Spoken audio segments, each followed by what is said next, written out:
Dinosaurs is a sitcom thought up by Jim Henson, which aired in 1991 on Disney's ABC network. The show is initially set in the year 60 million BC and centers on the Sinclair family, a reference to Sinclair Oil Corporation, which uses a dinosaur as its logo. The main character, Father Earl Sinclair, is a reference to Harry F. Sinclair and Earl Holding, Sinclair Oil's principal owner since the 1970s. Harry Sinclair was a sportsman and industrialist who was also involved in the famous Teapot Dome scandal. The Scoto-Norman surname Sinclair comes from the clan Sinclair, whose progenitors conquered England with William the Conqueror and then moved to Scotland and were given the land of Roslin Midlothian by the King of Scotland. It is there the St. Clairs or Sinclairs built Roslin Chapel, 150 years after the supposed disbanding of the Knights Templar in 1312. The layout of Roslin Chapel echoes Solomon's Temple from the Bible and is said to contain the Holy Grail, the Templar treasure, and the Templar secrets. The Knights Templar are said to have evolved into the Freemasons of modern day. The name Earl Sinclair is also a reference to the Earls of St. Clair, which came from this bloodline.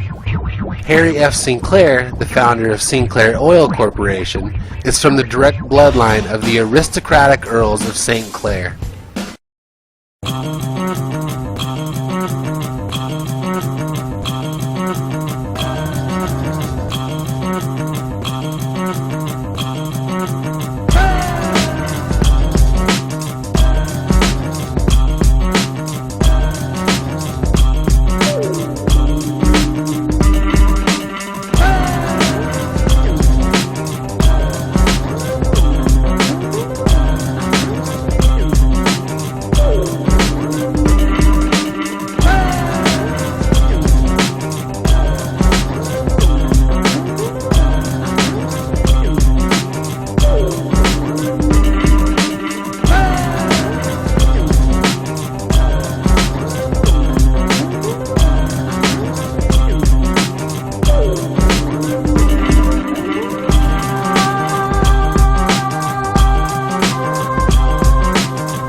Another strange connection from the Dinosaurs sitcom is that the grandmother dinosaur's name was Ethel Phillips, a reference to Phillips Petroleum or ConocoPhillips and Ethel Gasoline. Earl's job is to push over trees for the We Say So Corporation, alluding to the fact that petroleum comes from compressed trees and other organic matter like dead dinosaurs, keeping with the petroleum theme of the show. He works alongside his friend and co-worker Roy Hess. Hess Corporation is another regional petroleum chain.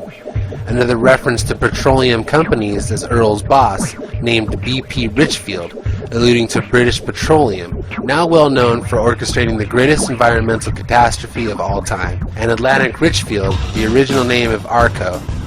Oddly, if you see things in a different perspective, Arco's logo looks like a pyramid from the top view with its capstone missing, similar to the pyramid on the back of the American $1 bill. British Petroleum is owned by Dutch Royal Shell, as in the British royal family, which some conspiracy researchers claim is from the Reptilian Anunnaki bloodline. Also a funny note is that Earl's employer, the We Say So Corporation, uses a logo quite similar to DuPont Chemicals' traditional oval-shaped logo. ABC's Dinosaurs sitcom is awash with reptilian symbolism, as well as other signs that allude to the global elite and their corporate control over the world and its resources. The fact is, there are many TV shows, movies, books, and games that make references to the reptilians and their existence on or within our planet. Here are some more examples of reptilian references within popular culture. Enoch is the intelligent, peaceful reptilian creature featured in the sci-fi adventure The Land of the Lost from General Electric's NBC network, airing from 1974 to 1977. Enoch fell through a time warp portal into a prehistoric landscape which he discovered was his own future, a future where his fellow race of Sleestaks have reverted into bow and arrow wielding primitives. With the realization that some past event would revert his people to savagery, he spent his days trying to get back to his own time and warn his race of their impending destiny. When the savage reptilian Sleestaks spoke, they hissed and slobbered. During the making of this film, the researchers also noticed that Enoch is an anagram for Enki, one of the original Anunnaki gods from the Sumerian texts. The main characters of the show, the Marshall family, entered the land of the lost when they were boating along the Colorado River and fell over a waterfall that was actually a time portal into a prehistoric world filled with dinosaurs and strange reptilians. This story is oddly similar to G.E. Kincaid's adventure on the mighty Colorado, which led him to discover an inner Earth world within the Grand Canyon. A movie version of this popular show starring Will Ferrell was released 3 years ago. In the movie Enemy Mine, Dennis Quaid's character gets stuck on a remote planet where he befriends a strange reptilian character called Drac, played by Lou Gossett Jr. The popular sci-fi series called V, which stood for Visitors, aired during the 1980s. The show is about an outwardly peaceful, but ultimately evil race of reptilians who seem to suddenly appear over the Earth in their spaceships, attempting to integrate with mankind.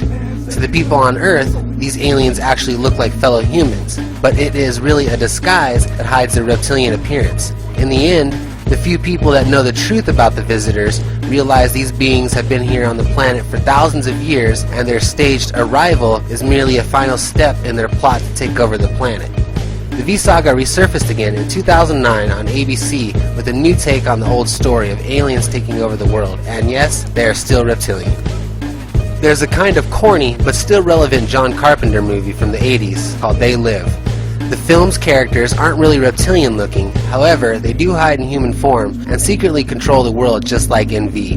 The aliens assume the highest positions of power, much like David Icke's theories put forth in his books. These aliens work and live in underground bases, and the movie even shows an inner Earth galaxy, alluding to old hollow Earth theories about a solar system within the planet and the notion of interdimensional travel. It goes without saying that there are a lot of reptilians in the sci-fi culture. We have from Doctor Who, Kriz, there's also the Draconians, and Homo Reptilia. There's the Silurians you also got from the show Doctor Who, Vorax, the reptilian archaeologists. There's also the Terral Reptile, another strange reptilian. Once again from Doctor Who, there's the Robo-Reptilian Ice Warriors. From the series Star Trek, we got the Cardassians, a character named Gorn. Also from Star Trek, you can find the strangely reptilian race, Jem'Hadar.